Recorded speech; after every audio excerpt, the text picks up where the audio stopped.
I really should be knifing these guys more. Because we're not low on ammo, but it still would be nice to preserve it just a little bit. Look at that guy coming up from downstairs. Okay, this guy's a jerk. If we had the mine thrower, this would be a lot easier. We're probably just gonna have to let him get to the chain gun thingy.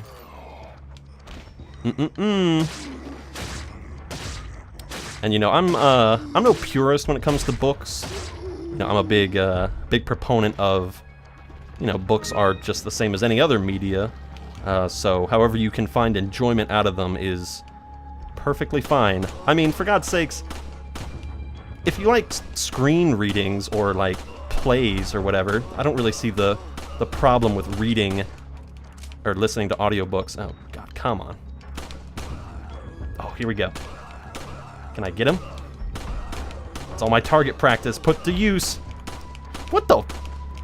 Good Lord, he takes some punishment though, doesn't he? I hope he doesn't go all the way back up to full health when he gets down there into the chain gun. I hate him. Hate him so much. Hope I can just pop him in the face. No, I think we're gonna have to try to shoot him in the butt. Ugh. Hey, how do you make all paintings look really creepy? Just black out the eyes. Ugh. But you know, on the subject of Stephen King, wait, no. Bad. Fuck. Too late. Why was I trying to chase him? I should have just shot him. But on the subject of Stephen King, he's a funny guy. Owie. Not as funny as this guy. Yeesh. You know, he's definitely not the king of horror, I would say. He definitely has some very difficult books to read. You know, I haven't gotten through his latest trilogy of books, which is... I'm trying to remember the title of the trilogy. I know one of the books in the trilogy is Finders Keepers. Oh, there's Mr. Mercedes, Finders Keepers, and then End of the Watch. I only got about midway through Finders Keepers. That is a really hard book to read. It's just, there's a lot of... It's just difficult to read. How can I put it any better than that? It's just really hard to read. Not incomprehensible, it's just the subject matter makes you just cringe. And it makes you... just makes you uncomfortable. Oh God.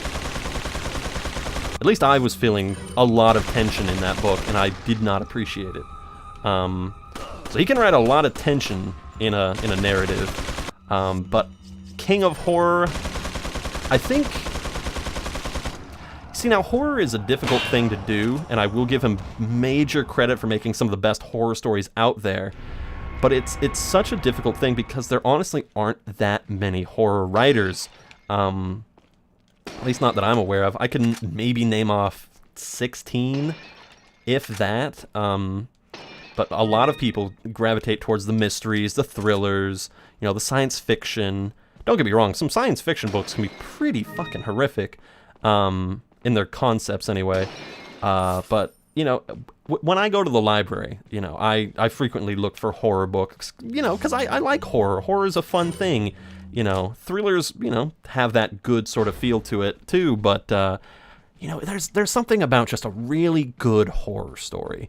And stuff like Crouch End, The Shadow over Innsmouth, I could probably list off a whole bunch. Check in the description of this video, and I'll probably have some recommendations in there. If not, somebody in the comments, please remind me and ask me for horror book recommendations, and I'll tell you some of the ones that I've read and enjoyed. But honestly, there's still not that many. There's an overwhelming bias towards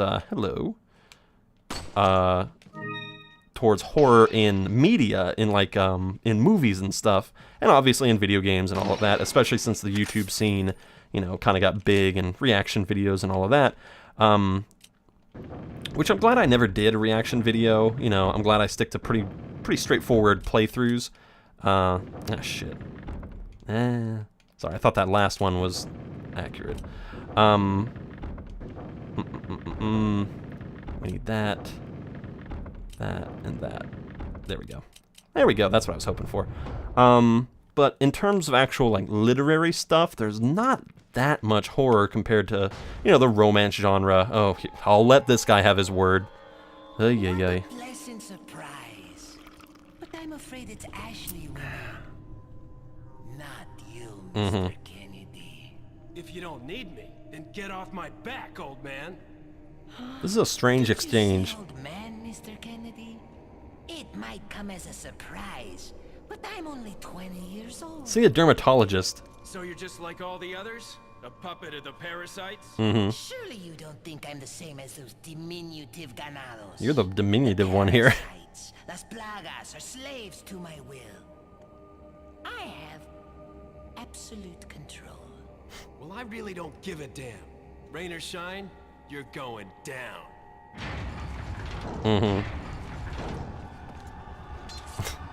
Get rid of our American friend. Yeah, could you just try a little bit harder? This is a good scene right here. That's a good camera angle sort of thing. But anyway, no, it takes a very special sort of writer to make a good horror story, you know?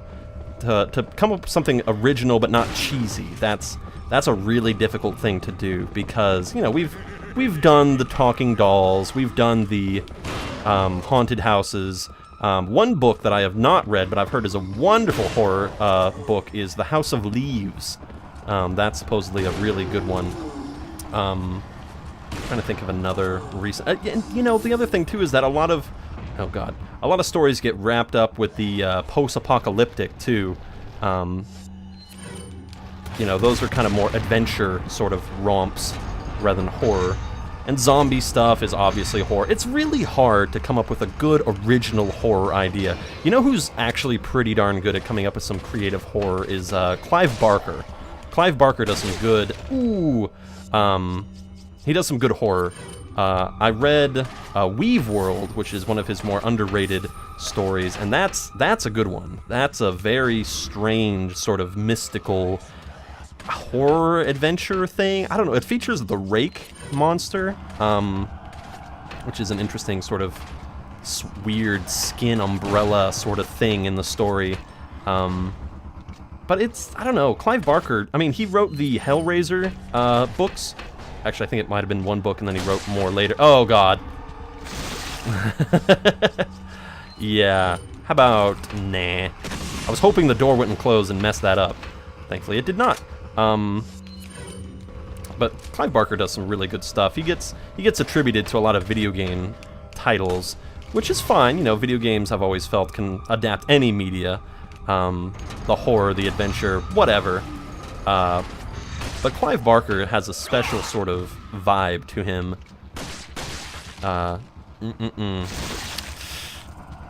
What are some of your favorite horror stories? And again, it's difficult to find a pure horror writer, because a lot of the time they're not...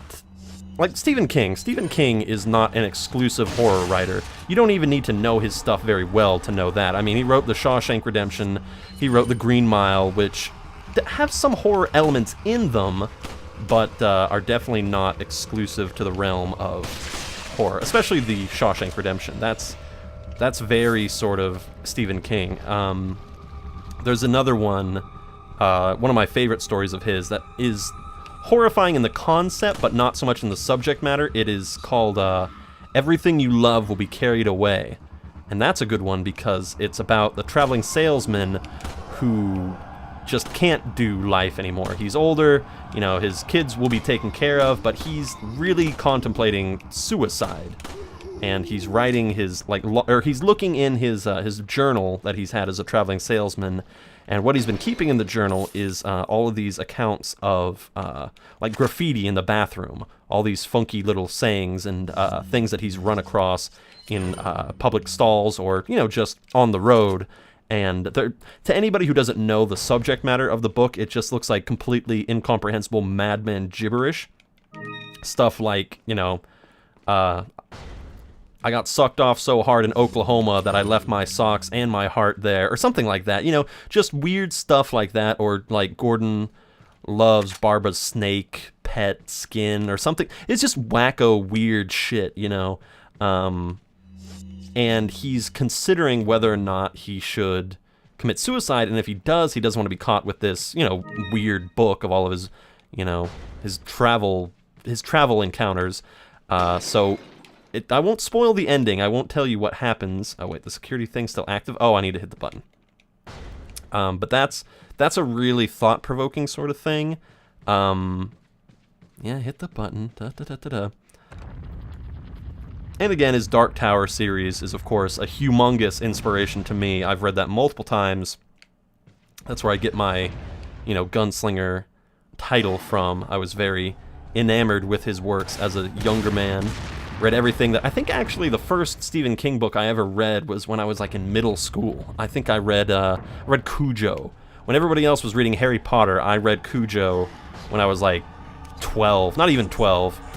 And I remember that was one of the first times, or maybe I was even like 11, and I remember that was one of the first times that I had to come to terms with what masturbation was, because one of the characters is cheating on her husband, and her lover gets snubbed, and he breaks into her house after she leaves, and he masturbates onto her bed, and I was really confused. I thought he was just peeing on her bed, the way it was written. I was like, is he just pissing on her bed? That's gross. And then I was like, oh wait, he's doing something else? That's really weird. Ew.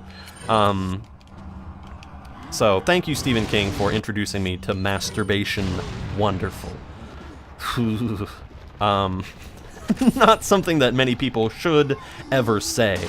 Ugh. Don't take that sentence out of context. Yikes.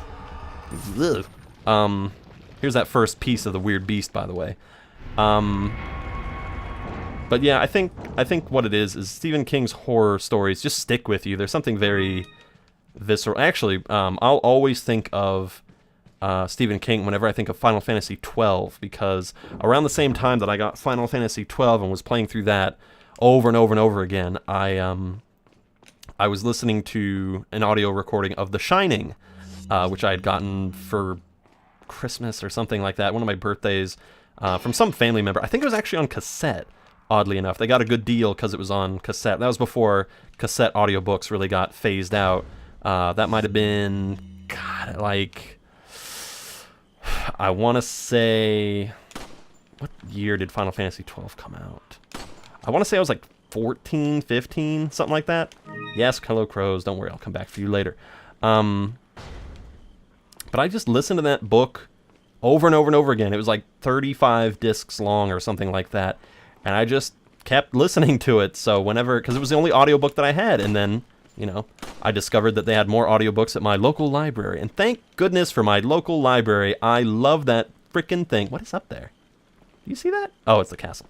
Thank you, local library, for inspiring more reading, because that really helped. Because Final Fantasy XII, if you don't know, is just such a grind. The original version, I mean, they actually had to come out with other versions later on where you can fast forward past the combat because it took so long. Ugh, and it's just so repetitive, and there's so much grinding involved. It's such a slog. Ugh, I hate and love Final Fantasy XII. Oh, And I hate this place. Hate this place. This is gonna be awful. I'm gonna die here. Yeah, I'm gonna flat out die here. But yeah, whenever I play Final Fantasy XII, or even think about Final Fantasy XII, I will just instantly flash back to my reading of The Shining. Are you gonna taunt me, Salazar? I almost said Sadler again. Yes. Can we just hear? I don't need to know. Yes, you'll never. Even I get lost in there sometimes. Blah blah blah. I don't have a lot of shotgun shells. This is gonna be rough. This is gonna be real rough. Ruh-roh. One of my old coworkers and I, Baby Dan, he would he would imitate Scooby-Doo at the weirdest moments. I would make like a confused noise when he would come up to me and say something. And I go, huh? And he would go. Let me try to do it. It's hard to do this kind of thing when you're being self-conscious. Let me see. It was like, he would laugh like Scooby-Doo. It would go, ree. No, I can't do it. Hold on. It's like, ree, row, row. Uh-oh, row indeed. Fuck off. I felt his jaws. Okay. We can get through this. That's how it is. There you go. We can get through this. All we gotta do is, as soon as they show up, blast them with the shotgun, shoot them with the pistol to finish them off. That's all we gotta do. That's all we gotta do. They're gonna break those chains. God. Absolute nightmare. And they'll break that open. Look at him! Look at him! Oh. Something's gonna attack me off camera. Would you watch? Something's gonna get me. This cannot be sustained. Look at those tentacles. Something's gonna get me. I'm tired of this. I'm not messing around with this. Oh, it's on me, it's on me, it's on me, it's on me. It's getting off. Where did you come from, a third one?